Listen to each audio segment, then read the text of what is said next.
What up, guys? Welcome to your 19th and 20th tutorial to finish this list view. Again, thanks for watching and subscribing. Basically, if you don't know what list view is, let's check it out. This is what our end result's going to be. This is a list view.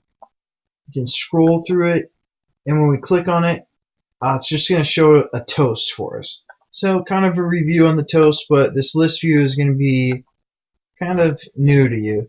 And, I kind of ran through these next two, or this tutorial and the next one pretty quickly, so if you guys need me to explain some more about list view and list activities and stuff like that, just let me know and I'll create another tutorial kind of walking through everything again. So again, thanks for watching. Let's get started.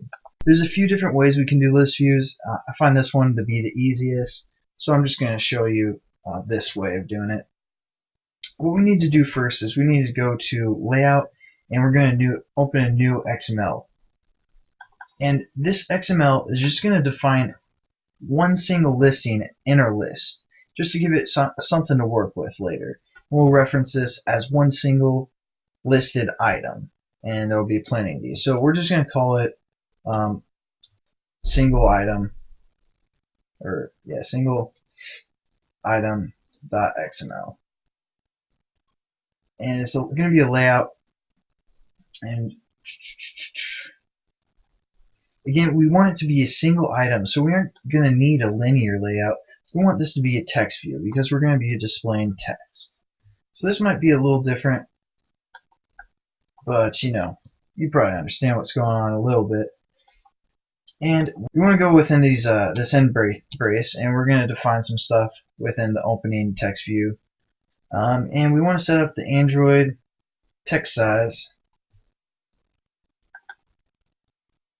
And again, we can do this by 20 dp, but also you can use SP. This is basically like what the user has their font size set up as, and it basically just kind of uses the ratio, kind of like dp, but it uses that ratio with what they have their text size set up as already on their phone. And then also the other thing we need to do, so we probably want to set up some padding.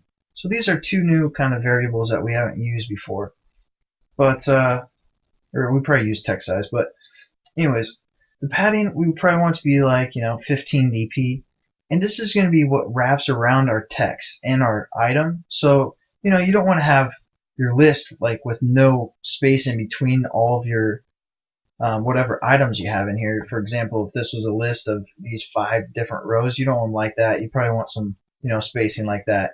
So that's what the padding does, and that'll be on all sides of the text. And we're just going to save that and exit out of there. Next thing we want to do is we want to set up a new activity or a new class, and it's going to be a list activity.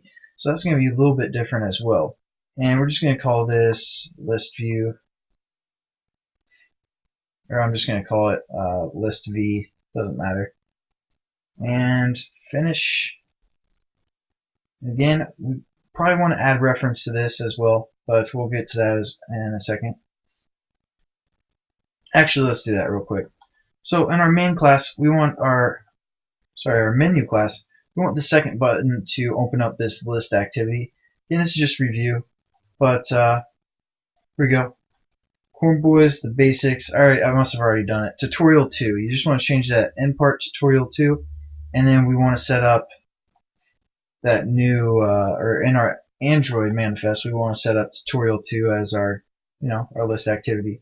So I'm just going to copy and paste one of these. Probably not the one with the theme that we did, but just copy that one, paste it down here, label it as list v, and we want it to be tutorial 2. There we go. We shouldn't get any problems with that. Just make sure that reference is the same between that and my main, and this one right here, our main menu for button 2. And then now we're back in this list v class. Usually we extend activity, but we want to extend some other properties that we can use, or some other methods, and it's going to come from the list activity class. So we need to still import this, and we're going to check out some of the override methods. So as always, right click, source, override methods, and as you can see, we have all of these that we can use from. We have some from the list activity, and as you can see, we can still reference the one from the regular activity.